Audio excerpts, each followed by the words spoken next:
네, 슬기로운 법률 세미나. 7월에는 조금 관심이 뜨거운 것 같은 느낌입니다. 오프라인으로 참석하신 분들도 꽤 계시는데요. 질문도 지금 웹에 많이 올려주셨어요. 먼저 오늘 자료 제공이 되나요? 했는데 오늘 자료 제공되나요? 예, 항상 제공됩니다. 예, 항상 제공하고 있었습니다. 그 안태영 고문님, 로드스타트 대표님의 자료는 제공이 가능할 것 같은데 제가 문의는 해뒀는데 받게 되면 이제 개별적으로 요청 주시는 분들께 드림 플러스에서 메일을 통해서 자료를 제공해 드릴 예정입니다. 원래 김동환 저희 그 블록체인 전문 변호사님께서 오실 예정이었는데 조금 더 전문가인 대표 변호사님을 모시게 됐어요. 사실은 이제 조금 개인적인 사정으로 못 오시게 됐는데 오히려 더 좋지 않나?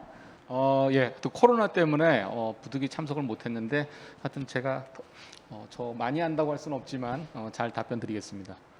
네, 얘기를 듣다 보니 마지막 발표 되게 재밌더라고요. 디라코인 발행이 될 것 같은 왠지. 네, 강래희 변호사님 너무 재밌게 잘 들었어요. 질문이 많은데요. 이 중에서 중복되는 질문이 있어서 이것부터 한번 다뤄보죠. 김땡영님. 테라 사태나 가상자산 관련 업체의 파산 등에 대해 가상자산 투자자 보호를 위한 규제가 어느 정도 이루어지고 있는지 궁금합니다. 이거는 뭐 글로벌리 이제 좀 사태가 퍼져가지고요. 조원희 대표 변호사님께서 질문 좀 그러니까 답해 주세요. 기본적으로 이제 회사가 파산에 대비해서 어떤 이제 정책을 취할 거냐 하는 것은 이제 증권의 경우에도 뭐 다양합니다. 예를 들어서 일부 이제 예치금을 확보하도록 한다든지 아니면 파산 이후에 그 채권자들이 파산 절차에서 어떤 권리를 행사할 수 있도록 한다든지 그런 이제 여러 가지 이제 제도들을 두고 있는데 하여튼 현재로서는 가상자산 같은 경우에는 이런 파산에 대한 투자자 보호 절차는 아직은 없다.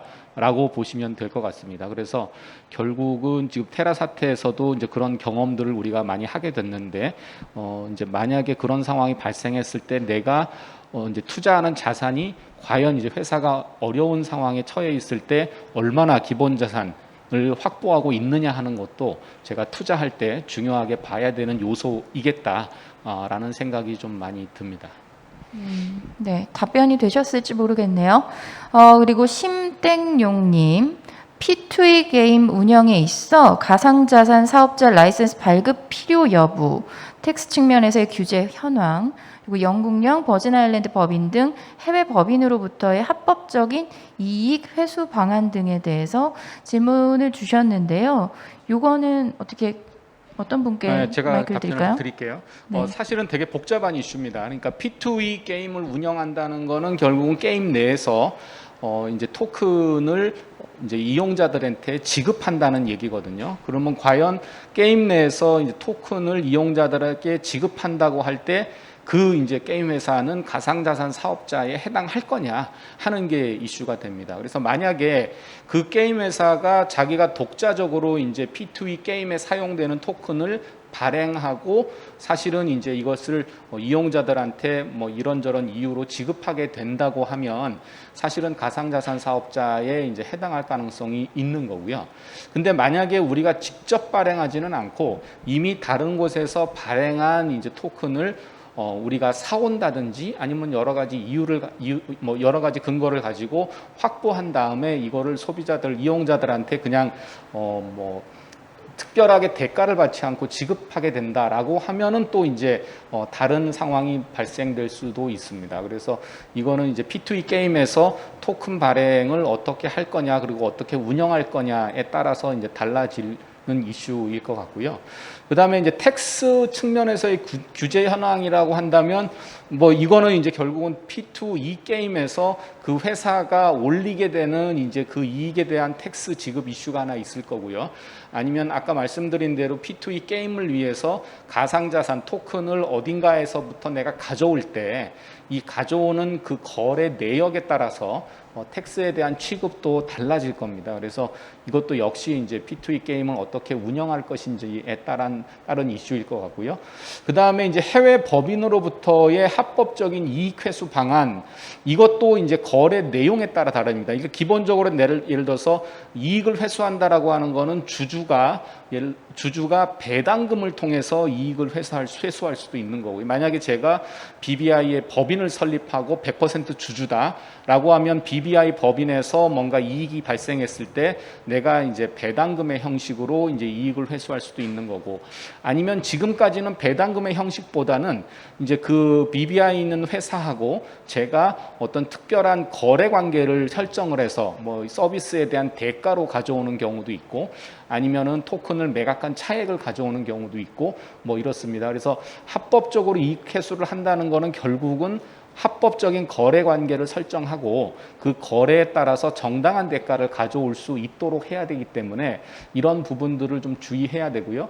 그리고 하나 좀 말씀을 드리면, BBI 같이 이제 텍스 헤이븐 지역, 그 조셉 피난처 같은 경우에는 설령 예를 들어서 내가 주주로서 배당을 받을 수 있음에도 불구하고 배당을 받지 않고 이제 거기에다가 BBI 법인에다가 이익을 그대로 둔 상태에서 이익으로 다른 사업을 하게 되면은 국내에서는 이제 배당 간주세라 그래서 배당을 할 수 있었는데 배당을 안 한 부분에 대해서 이제 세금을 부과하게 됩니다. 그래서 이런 좀 텍스 헤이븐 지역은 좀 세금 이슈가 좀 복잡하기 때문에 다시 한번 좀 잘 살펴보실 필요가 있을 것 같습니다.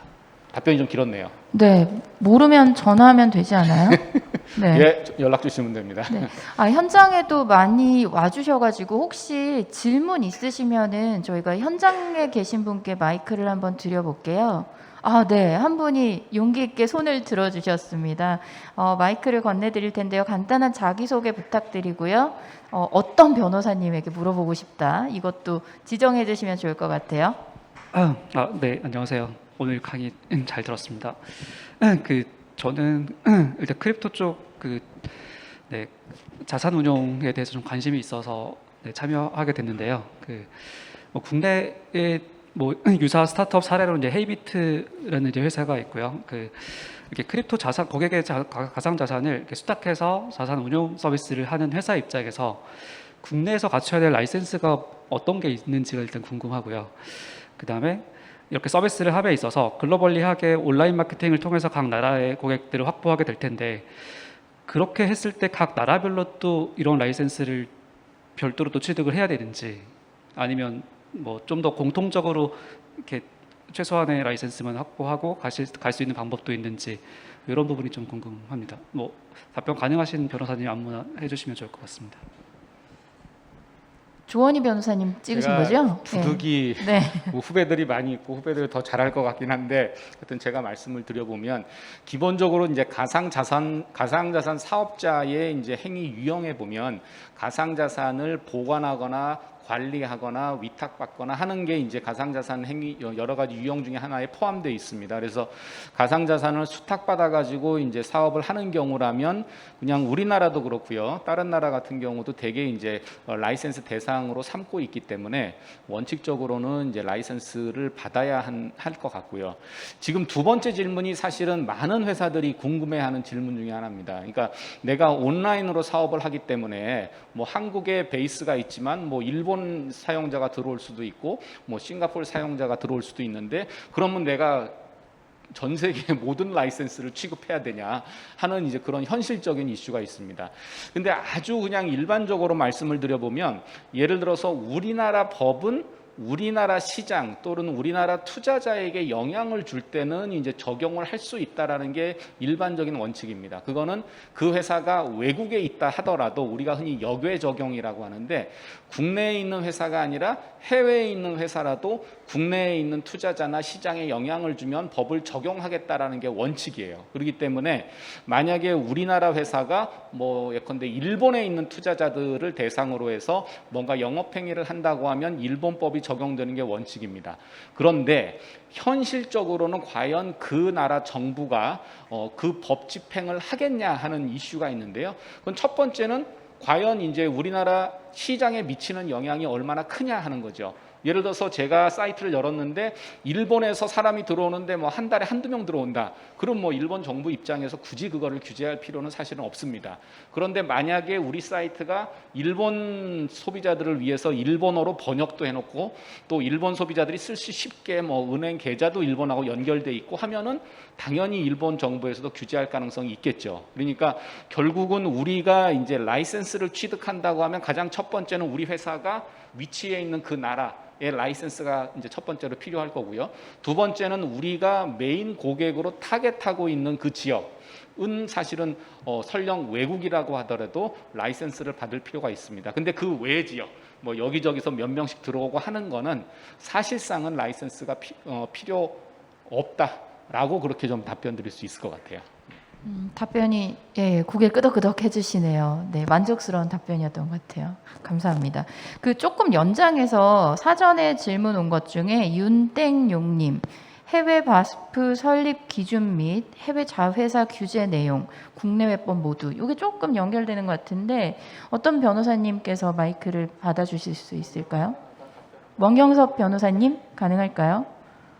네. 제가 이거는 이제 특별하게 이슈가 좀 하나가 있어서 제가 말씀을 드려보면 예를 들어서 이제 자회사를 설립한다라고 할 때 이제 국내적으로는 여러 가지 이슈가 있습니다. 하나는 가장 기본적인 이슈는 뭐냐면 송금, 그러니까 해외 직접 투자 신고의 이슈가 있어요. 그래서 만약에 우리나라 법인이 해외에 이제 관련된 자회사를 설립한다라고 하면 이제 해외 직접 투자 신고를 우리 이제 한국 회사가 해야 되는데 현재 상황에서는 이제 은행이 가상, 그러니까 블록체인이나 토큰과 관련된 해외 법인을 만들기 위해서 투자하는 것을 은행에서 현재는 안 해주고 있습니다. 그래서 자회사를 해외에 설립할 때 송금이 안 되는 문제가 있기 때문에 사실상 설립하기 어려운 상황이 생길 수 있다라는 그런 현실적인 한계가 있고요. 또 하나는 이제 이 가상자산 사업의 성격을 뭐로 볼 거냐. 예를 들어서 이게 금융업으로 본다라고 하면은 뭐 일부 이제 대기업군에서는 이제 금융회사에 투자를 못하도록 하는 이제 그런 규제들이 좀 있기 때문에 그런 이제 현실적인 규제들이 좀 생길 수가 있습니다. 그래서 이게 자회사를 그래서 이제 경우에 따라서는 이제 국내 회사가 직접 해외에 자회사를 설립하기보다는 이제 관련 없는 회사를 하나 세우고 그게 뭐 SPC일 수도 있고 뭐 여러 가지 회사일 수도 있는데요. 그 회사가 다시 이제 블록체인 회사를 설립한다든지 해서 한 번 더 거쳐서 이제 설립을 해서 규제를 조금 우회하는 경우도 이제 있고요. 그래서 자회사 내 이슈는 그런 해외에 투자 관련된 이슈하고 국내법적으로 자회사 운용에 대한 이슈 크게 두 가지를 좀 보시면 좋을 것 같습니다. 그냥 이건 듣다 보니까 생겨난 질문인데 그렇게 되면 국내에도 만들고 해외에도 만드는데 돈 많이 들지 않아요?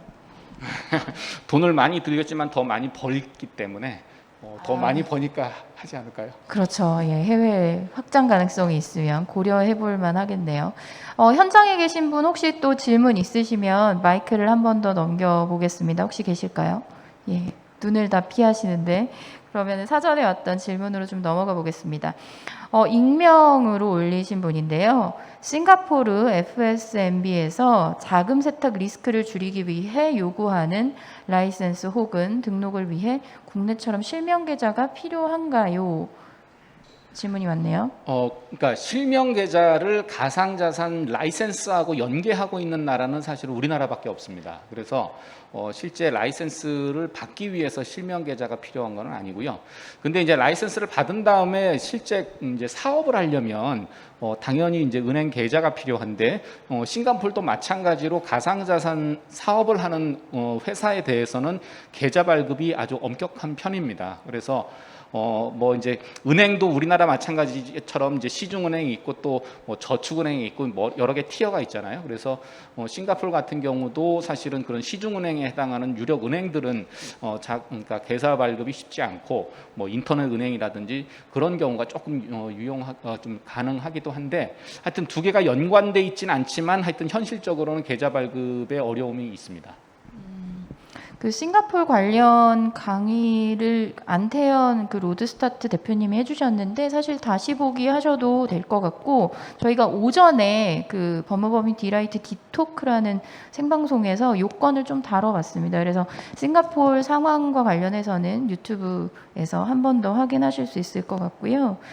그 디파이 관련된 질문을 마무리를 해보면 좋을 것 같아요. 그 최근 김댁 형님, 최근 여러 사건으로 인해 디파이 시장이 보증 없는 알고리즘을 가진 코인들은 축소가 될 것 같은 우려가 있다. 해외에서는 어떤 움직임을 보이고 있나요? 네. 해외에서 각각 다 맡은 대로 한번 얘기해 볼까요? 그러면 네. 일단은 이제 그러니까 기본적으로 알고리즘 베이스의 디파이 토큰이 사실 어렵죠. 그러니까 이제 예컨대 테라 정도가 이제 알고리즘 가지고 이제 그 스테이블 코인을 운영을 했던 거고 기존에 이제 여러 가지 알고리즘 기반의 스테이블 코인이 있었지만 사실은 잘 안 됐었죠. 그래서 현재 디파이 시장에서 알고리즘 기반의 토큰에 대한 관심은 많이 줄어들었다라고 볼 수도 있고요. 하나 규제적인 관점에서 보면은 이제 아직은 이런 규제가 현실화되고 있지는 않지만 이런 언더라잉 에셋이 없이 그냥 알고리즘으로만 운영되는 경우에는 규제를 하겠다라고 하는 그런 움직임도 있습니다. 아직 이제 제도화되진 않았지만 그래서 두 가지 뭐 시장에서에 대한 불안감이 이제 증폭되고 있는 거하고 규제에서 알고리즘만 가지고는 이제 발행이 어려울 수 있다 하는 두 가지 점을 말씀드릴 수 있을 것 같아요. 다른 변호사님들 너무 혼자 다 말씀하셔가지고 네, 아쉬워요. 네, 원경섭 변호사님. 네, UA 같은 경우에는 그 알고리즘 토큰에 대해서 직접적으로 규제하는 뭐 법령은 없는데요. 제가 아까 설명드렸듯이 DIFC 같은 경우에는 올해 3월에 발간한 보고서를 통해서 그런 보증이 없는 알고리즘 가진 코인은 이제 금융 당국에서 관리가 안 되기 때문에 금지할 것이라는 의견을 표명한 적은 있습니다. 물론 아직 그런 금지들이 법령화되진 않았기 때문에 아직까지는 규제는 없는 상황이고요. 스위스 어떤가요, 강 변호사님? 오늘 발표 자료에는 포함되지 않았는데 디파이에 관해서 디파이에 관해서도 이제 뭐 일정한 가이드라인을 내놓기는 했는데 알고리즘 스테이블 코인이 알고리즘으로 돌아가는 코인들에 대해서 이거를 뭐 앞으로는 금지하겠다 아니겠다 뭐 그런 정책을 발표했는지는 아직 제가 확인을 못했습니다. 예. 네. 마지막으로 우리 강레이 외국 변호사님. 사실 오늘 발표에서 말씀드렸다시피 VVI나 케이맨 아일랜드 같은 경우에는 증권형 토큰이 아닐 경우에는 실질적인 규제를 거의 받고 있지 않다고 생각이 돼요. 그리고 정부에서도 발표를 많이 하고는 있지만 대부분 우리는 가상자산에 친화적이다, 우호적이다 이런 식으로만 발표를 하고 있고 앞으로 어떻게 규제 방향이 진행될 것인지에 대해서는 많이 논하지 않기 때문에 제가 디파이에 관련해서는 확답을 드릴 수가 없을 것 같습니다. 그러면 한국 상황을 마무리하면서 조원희 대표 변호사님. 네. 한국도 뭐 특별한 규제가 있는 거는 아니에요. 그래서 아까 말씀드린 정도, 그러니까 시장에서의 평가가 좀 떨어지고 있다는 거 하고 규제는 아직은 디파이에 대해서는 특별히 국내에서의 논의는 아직은 별로 없는 상황입니다. 네, 모두 답변 감사합니다. 오늘 이 시간 거의 마무리해야 될 것 같아요. 네, 많은 분들께서 참여해 주셨고 현장도 거의 대부분 네, 이제 참석자분들이 지키고 계신데요. 그만큼 이 가상자산 규제 현황에 대한 궁금증이 많은 것으로 파악을 해봤습니다.